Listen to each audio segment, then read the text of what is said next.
Good afternoon mga kapatid, mga kaibigan, mga kapatid ko sa laman dyan sa probinsya namin, sa baryo. Alam ko nakikinig kayo. So ngayon po ay Mother's Day na naman.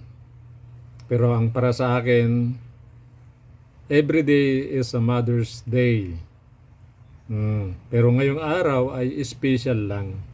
Very special sa inyo ito. Kaya magbibigay na naman ako ng panibagong mensahe. Nung nakaraang taon, alam ko nagbigay ako ng mensahe para sa inyong mga magulang, kayong mga magulang, mga kababaihan. Naalala ko yung message ko nung nakaraan ay tungkol sa dalawang babae na yung isa ay namatay ang kanyang anak at itong isa ay nabuhay at sila ay nag-aagawan dito sa batang nabuhay hanggang sa makarating sila sa harap ni Haring Solomon. At nung mag-utos si Haring Solomon na hatiin ang bata na buhay para maghati yung dalawang nanay. Pero itong isang nanay na hindi naman yung tunay na nanay ay pumayag. Pero itong nanay na siya ang tunay na nanay ng bata ay hindi pumayag. Ang sabi niya, mahal na hari, ibigay na lang sa kanya ang bata upang siya ay mabuhay.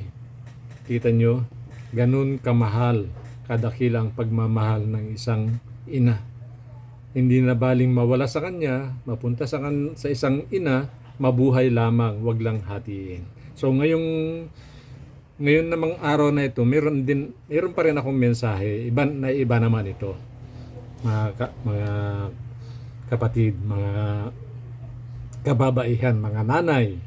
Kahit itong mensahe ko ay kahit na hindi pa siya nanay, ay pwedeng gamitin ito dahil sigurado kayo naman ay magiging nanay sa mga darating na panahon. So, unang-una, ito ang aking message sa inyo. Basahin natin ang nasa Efeso 5:22. Alam kong sa mga katulad kong nanampalataya, alam kong alam na ninyo ito. At ang sabi dito, mga asawang babae, pasakop kayo sa inyong mga asawa, gaya ng pagpapasakop ninyo sa Panginoon. Ayun, sabi niya. Sapagkat ang asawang lalaki ang ulo ng asawang babae, gaya ni Kristo na ulo ng iglesia, na siya ang tagapagligtas ng katawan. So, alam na natin yan.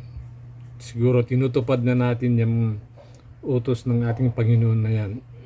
Nagpapasakop naman kayo. Mahal nyo ang inyong mga asawa. Pero, ang aking mensahe ngayon ay yung dakilang tapang. Hindi yung tapang na awayin yung asawa nyo, kundi yung tapang ng loob, lakas ng loob. Ngayon, yan ang aking ibibigay na mensahe sa inyo. Kung paano nyo matutulungan, may taguyod ang pamilya natin. Katulad ng example na lang, yung mga nanay na nag-a-abroad, pumupunta ng ibang bansa upang maghanap buhay, upang may taguyod ang kanilang pamilya. Ang tatay ang naiwan, ang nanay ang pumunta ng ibang bansa. Yun ay mayroong tapang, mayroong lakas ng loob, may pagmamahal sa kanyang mga anak, sa pamilya. So dito sa Biblia, mayroon din kagaya ng ganyan. Mayroon din mga babaeng matapang. Mayroon akong nabasa dito na kwento, dalawa lang muna itong aking ibibigay na kwento. At ito ay si Queen Esther, sa Book of Esther, na mababasa, napakagandang libro po yan, yung Esther, napakagandang basahin. Itong si Queen Esther ay inaasawa siya ng isang hari, si King Ahasuerus, isang hari na ang nasasakupan ay maraming bansa, at karamihan dito sa kanyang nasasakupan ay may mga Hudyo, mga Israelites.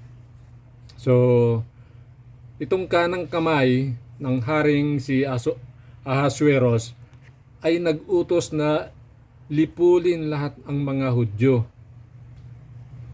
Bagamat itong si Haring Ahasuerus ay kampante, tiwalang-tiwala dito sa kanyang kanang kamay at kanyang ibinigay pa yung kanyang singsing upang parang pinakapirma, parang nag-approve, parang ganon.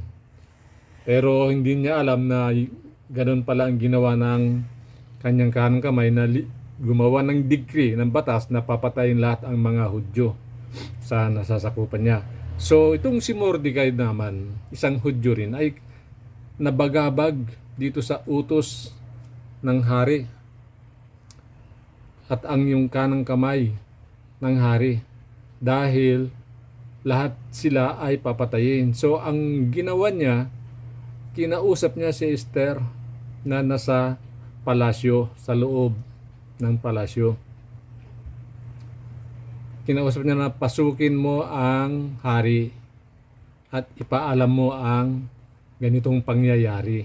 Yun ang kwento. So, itong si Queen Esther ay nabagabag talaga. Dahil biruin mo naman, papatayin silang lahat. So, ang ginawa ni Queen Esther, gumawa siya ng napakatapang na hakbang. At sinabihan niya si Mordecai na ganito, ikaw ay yumaon, pisanin mo ang lahat ng mga Hudyo na nangangaharap sa Susan. Yung Susan, yun yung lugar. At ipag-ayuno ninyo ako at huwag kayong magsikain o magsiinom man sa 3 araw, gabi o araw. Ako naman at ang aking mga dalaga ay mag-aayuno ng gayon ding paraan. At sa gayong papasukin ko ang hari na hindi ayon sa kautusan, kasi mayroon batas doon na hindi pwedeng pumasok ang asawang babae nang basta-basta.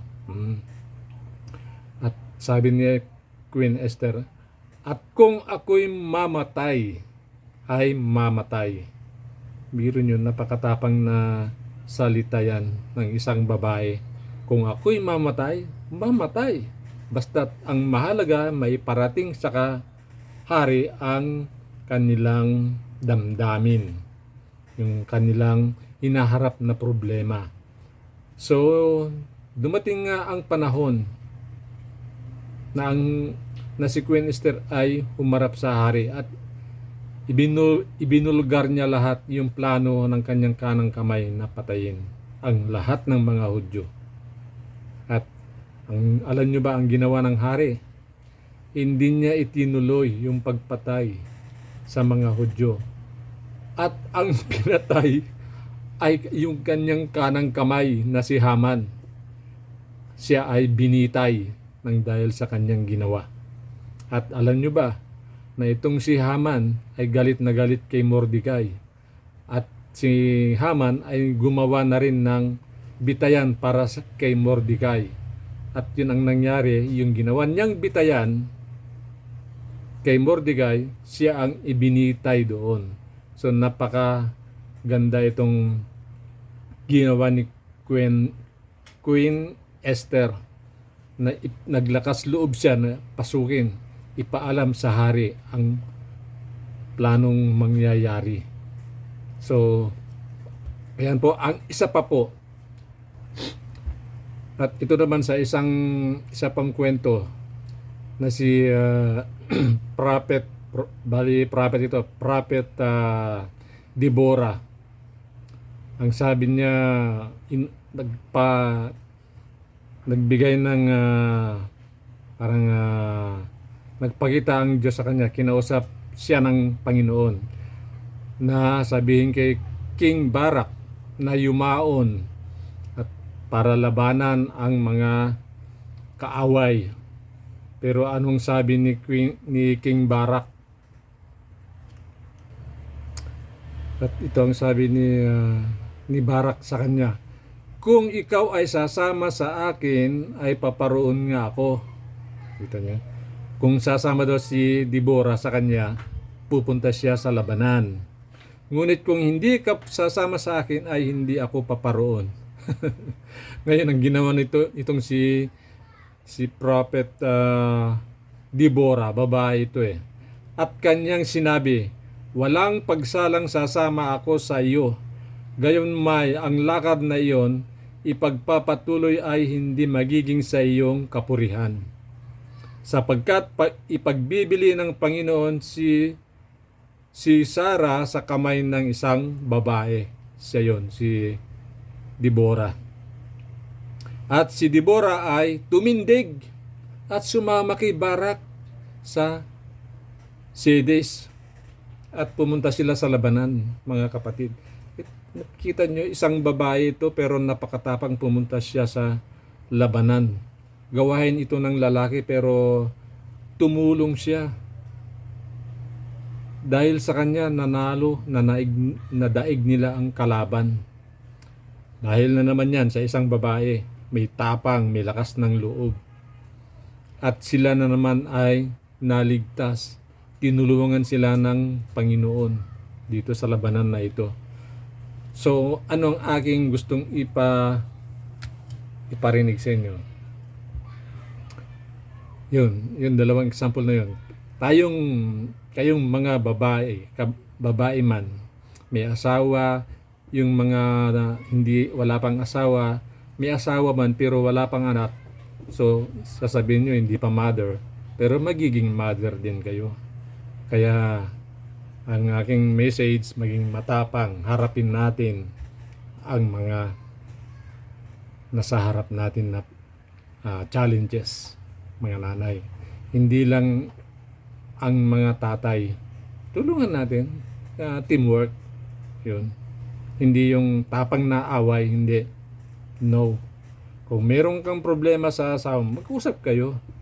Pag-usapan ng maayos. Hindi yung noon kayo, nagpapataasan kayo ng no. So, love one another, resolbahin ang problema, pag-usapan yung dalawa para sa ikabubuti ng pamilya, ikabubuti ng barangay o community. Kasi katulad niyan, ang laking bagay yung ginawa ni Queen Esther. Biro nyo, sambayanan, isang hindi lang barangay o buong kaharian ng 127 provinces ang nasasakupan niya ni Haring Ahasuerus. So lahat ng mga Hudyo doon ay naligtas. Ganito rin yung kay Prophet Deborah, na iligtas din yung mga Hudyo, yung mga Israelite, yung mga Hudyo na lumaban sa kanilang kaaway. So yan po ang aking mensahe ngayong hapon. Sana meron tayong natutunan. Maraming salamat at pagpalain po kayo ng Panginoon. God bless you.